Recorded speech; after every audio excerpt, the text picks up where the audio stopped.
It's been a while since the last Secret Lair. It's been even longer since I ordered Secret Lair Heads I Win, Tails You Lose. What was that, like a year ago? Well, the real joy of Secret Lair is giving Wizards of the Coast money for them, and when they eventually arrive, well, that's just icing on the cake. Still, I hope my Secret Lair Commander deck arrives at some time this year, because about a couple months ago I sat down to an 8-person Commander game, and it's almost my turn. Don't think about the internal logic of that joke. It's just a joke. To their credit, Wizards of the Coast is currently offering one new Secret Lair, and it's for charity. Pride Across the Multiverse, a Secret Lair with a whopping 8 cards in it, and each card was illustrated by an LGBTQ+ artist, bringing their own unique creative styles and lived experiences into the vivid artwork, and yeah, pretty cool selection of cards. As usual, Wizards of the Coast has gone all out for this charity Secret Lair drop. Pride Across the Multiverse is a celebration of the LGBTQ+ community's relentless creativity. The cards in this drop draw from many diverse experiences, and 50% of each Pride Across the Multiverse purchase will be donated directly to the charity, the Trevor Project. There's a whopping 8 cards in this collection, each with masterful and creative artworks, and quite frankly, a great selection of cards just based on the cards themselves. Alessia, who smiles at death, is a popular and powerful commander, and this is only the second ever printing for Triumphant Reckoning, Savor the Moment, and Bearscape. And this is also the first ever foil printing of Bearscape, which is awesome. And we're only halfway through the Secret Lair. And while Sol Ring, an obvious staple in Commander decks, has been reprinted so heavily that it can be purchased on the cheap, it's still such a ubiquitous card in Commander that both foil and non-foil versions tend to fetch a decent price. Mana Confluence is the amazing land and big reprint of the set, while Collective Voyage and Heartbeat of Spring are group hug all-stars in Commander. Now, since the Collective Voyage has never had a foil printing, there isn't an overall price we can get for the foils, but just glancing at the fact that cards like Savor the Moment are going for $51.84 in foil, never mind things like Bearscape and Mana Confluence, and I can already see that picking this up in foil based on picking up any of these cards at their basic foil prices is a great value, but even in non-foil, it's $55.32. And while I do wish maybe that was a little higher since they've upped the non-foil price to $39.99, hey, it's for charity. If you don't need these cards, if you don't want these cards, if you don't like the price, if you don't like that only 50% is going to the Trevor Project, then instead of picking up a copy, just donate $50 to the Trevor Project. I'll put a link in this video's description. It is a fantastic and worthwhile charity. In fact, the Trevor Project is the world's largest suicide prevention and crisis intervention organization for LGBTQ young people. So maybe you'll even do what I'm going to do, which is pick up a few copies of this Secret Lair, as well as donate directly to the Trevor Project. Either way, I'm always pleased with what they do with these charity Secret Lairs, and this one is no different and no less than a solid A. While I suppose I might gripe about the fact that this Secret Lair is a little bit more expensive than the standard Secret Lair drop, or that only 50% is going to the very worthwhile charity, it is, again, a charity Secret Lair, a great selection of cards, and again, if you don't like it, just donate directly to the charity, or both. No, let us take a breath from the endless gripes and just enjoy this on its own merits, of which there are many. And let us too congratulate Wizards of the Coast on their restraint. Only one new Secret Lair? Bravo. There's just so many Magic the Gathering products bombarding us that any additional Secret Lairs would be excessive, overkill, overwhelming, and I cannot stress how happy I am that they have chosen the dignified route of Secret Lair. All right, we've got quite the super drop here, and first up is Artist Series Volkan Baga, featuring 4 cards illustrated by one of Magic's legendary artists. The cards in this drop are Elspeth, Knight Errant, Patron Wizard, Verduran Enchantress and Legacy Playable and Commander Adored Berserk. Braga is one of Magic's iconic artists for a reason, and him getting to show his skill and style with these 4 cards in particular is a tantalizing prospect. I do wish there was a 5th card. I'm not going to harp on that too much this video, and each of these cards is pretty solid, if a bit niche. Elspeth did used to see modern play, but that has been largely outclassed over the years. Berserk still does see Legacy play from time to time, though Commander players may be more excited for its reprinting here. Either way, it's nothing if not a useful green removal spell. Patron Wizard used to command a much higher price, has thankfully been reprinted before. Actually, it's interesting that this was just reprinted on the list and nowhere else, unless I'm missing something, and yet price did come down. Interesting. Obviously, Verduran Enchantress is a staple of, you guessed it, Enchantress decks, wherever they may be found. Foil printings of 3 of these cards are few and far between, and Patron Wizard and Berserk only have 1 foil each. So that means, wow, that $39.99 for a foil version of this Secret Lair is getting you $252 worth of foil cards. Even the non-foil version is nothing to sneeze at $51.16, give or take. I really can't believe that the non-foil version of Patron Wizard dropped so much. I'm going to say this is a B+ for the non-foil version, and a solid A for the foil version. Again, this is one of those examples where a 5th card might have been a nice way to bring up the non-foil price just a bit more. And of course, we gotta recognize that things like Patron Wizard's foil version being $137 is inflating the non-foil value just a bit. Hopefully, Secret Lairs like this do have an effect on those prices on the secondary market overall. But you know, Volkan Baga isn't the only iconic Magic artist getting their own Secret Lair this time around, because we also have Artist Series Chris Rahn, which has given us the artist who brought us Blightsteel Colossus and Craterhoof Behemoth a crack at 4 other massive creatures. Yes, only 4. I guess at least they're consistent and it isn't one of those times where an artist series from one artist has 5 or 6 and another only 3. Here, Rahn is able to bring us Kozilek, the Great Distortion, Primeval Titan, Huntmaster of the Fells, and Platinum Angel, each with Rahn's signature touch. Kozilek is a powerful top-end card in Commander, seeing play in many a big mana strategy. Primeval Titan has, you know, been one of the best creatures in Magic since its first printing, so much so that it needs to be banned in Commander, but that doesn't stop it from seeing play in both Legacy and Modern. Speaking of Modern, Abulant Titan is one of the better decks in that format right now, while Huntmaster still has a home in some Jund lists. And with recent Werewolf support in Commander, it's been seeing more and more play there as well. Platinum Angel is still largely relegated to Commander, where a certain subset of players love to take advantage of its very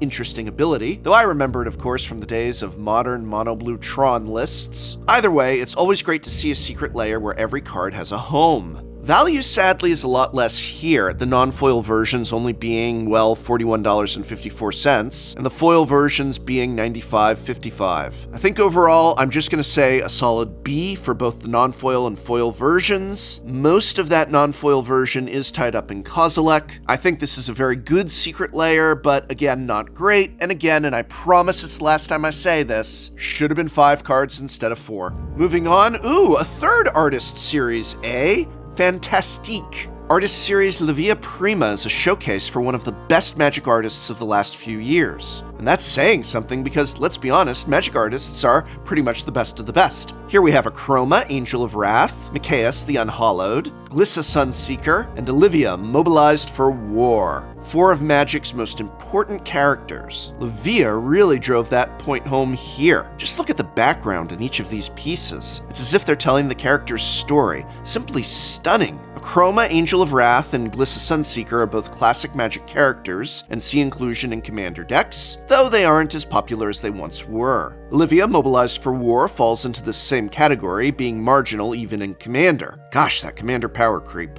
So truly, the meat of this collection is of course Mikaeus the Unhallowed, a card so combo-tastic that it sees play in countless Commander decks. Interestingly, this is only Glissa Sunseeker's second foil printing, though the foil prices for all of these cards is higher than the non-foil prices by a significant margin. In fact, it's only going to cost you about $25 to buy all the non-foil versions of these cards currently, so you're spending more to get the artist's touch. There's nothing wrong with that. We're grading simply based off of is it worth it financially. saying that if you didn't care about the artwork, are you getting a good deal buying this secret layer? The answer in non-foil is sadly no. This is no statement on Prima's incredible artistic talent, but that's a D in non-foil. Foil is largely because Micaeus is a $62 one. I'll say it's a B, though just barely. And again, the real question is, do you want these cards? Will they make you happy? Will they see play? And is it worth it to you? I'm simply commenting on if you were to buy each of these in their cheapest available foil and non-foil versions. Hey look, I didn't mention that it could have used a 5th card. Speaking of 5 cards, it's another secret layer drop with another set of basic lands. This time we have a set of full art basics, each from a different artist, depicting daily life in Tokyo. I wonder if this is a start of a new series of basic lands depicting iconic cities from across the globe. Secret Layer the Rio de Janeiro lands, maybe? How about Secret Layer Canada, eh? Again, art is subjective, as are aesthetics such as these. It's not my personal jam, but if it's yours, maybe you'd like to pick them up. Nonetheless, my feelings on basic lands have been revised. Whereas I once felt it was okay to charge $29.99 and $39.99 for 5 basic lands, I have flip-flopped on that position, and I go into detail here, but you know what? I currently don't think it's worth it. I currently don't think it's fair. And even if you feel this art is quote-unquote your jam, you might want to listen to my thoughts on Secret Layer basic lands being $29.99 each. At the end of the day, it's your money, and I think you should spend it on what makes you happy. But I also feel it is unfair of Wizards of the Coast not to give us more copies of each of the basics at this price. Again, detailed thoughts in the video listed here. Next up, we have Secret Layer Rule the Room, a set of cards each depicting an iconic magic monarch, as well as Arcanus the Omnipotent. Is Arcanus a ruler? No, actually. It appears he's actually a pit fighter?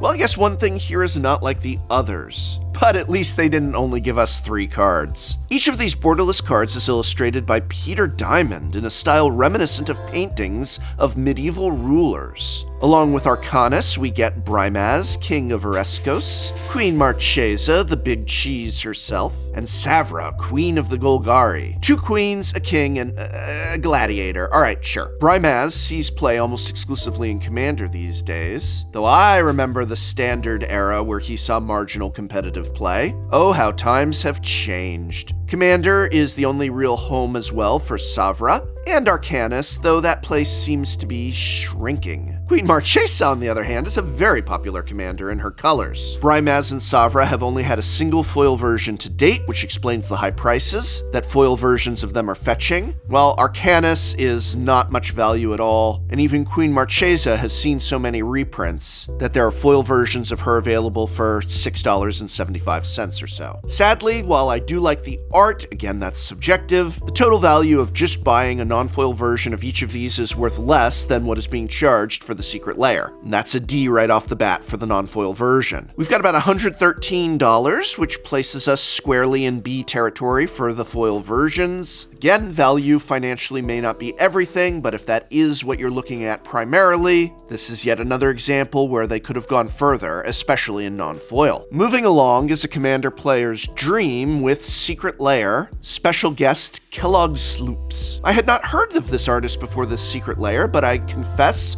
I am impressed. I recommend you check them out. Guest artists on Secret Layers have been hit and miss with me personally. Again, art subjective disclaimer. But the wide variety of art styles this product line can showcase is probably its greatest strength. The 4 borderless enchantments in this particular set are Mystic Remora, thank you goodness, I mean Gavin, I think it was Gavin. Thank Gavin anyway. If I blame him for things he didn't do, I might as well praise him for things he didn't do. Burgeoning, Utopia Sprawl, and Retreat to Coral Helm? Okay. Where to begin? Oh, let's begin with Mystic Remora. It's one of the best card draw spells in Commander, second only to Rhystic Study in blue, and this is the first time it has ever been printed in foil, and only its second printing ever. Burgeoning is another Commander staple that hasn't seen a reprint in nearly 6 years. Utopia Sprawl, by contrast, sees play in many formats, including Pauper, Modern, Legacy, and yeah, Commander. Retreat to Coral Helm is the only real odd choice here. It's a decent card, and it does see some Commander play, I mean, what doesn't? But it is by no means of equal caliber to the other cards on this list. Feels a lot like there's 3 hits and 1 filler.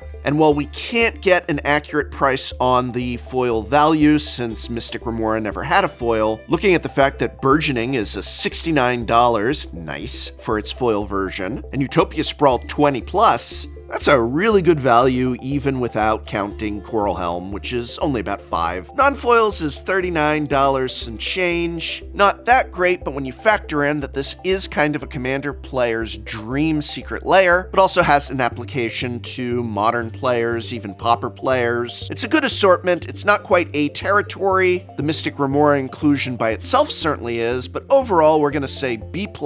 I like it a lot, but I have seen excellent secret lairs, and this isn't quite there. But now I want to hear from you. What grade would you give these secret lairs, and do you agree or disagree with my assessment here? What type of secret lair are you still hoping to see, or have you walked away entirely from the product line? What might bring you back? Let me know in the comments below. And I hope very much this video has been of some help to you. You can help me out incredibly just by remembering to subscribe, leaving that comment, hitting the like button, most of all, more important than anything else, just by taking a moment to watch another one of my videos, because that's the thing YouTube likes now. So there's a few. Just scroll back. You probably missed about 8 because YouTube doesn't want to show you all the stuff that I put out. You just take a look. You know, maybe you don't. I don't know. You just click and scroll the videos and see what maybe you missed. Go back a few years. I don't know, you know, it's your life. You do what you want. It's a nice day. You just sit in front of the computer screen.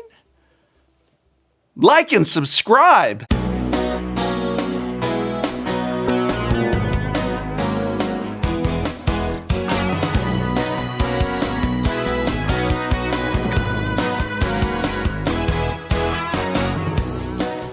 Next time on Shuffle Up and Play. Ristic Studies. Spice 8 Rack. I've brought Pauper decks. I will have you know that Spice 8 Rack is my favorite Magic the Gathering bread tuber. Because I be making that bread. Oh yeah, baby! Where are your fairies? Yeah, we know all about it. What am I gonna do? You need land or something? I really need land. Super far behind here in this game, and I drew one of my best outs. One of my best snuff outs. Oh, you hear that? That's the sound of the proletariat rising, baby. Let's go, baby. That's the We are sound the of it. union. You got nothing to lose but your chains, baby, and I just melted them with a fiery goblin.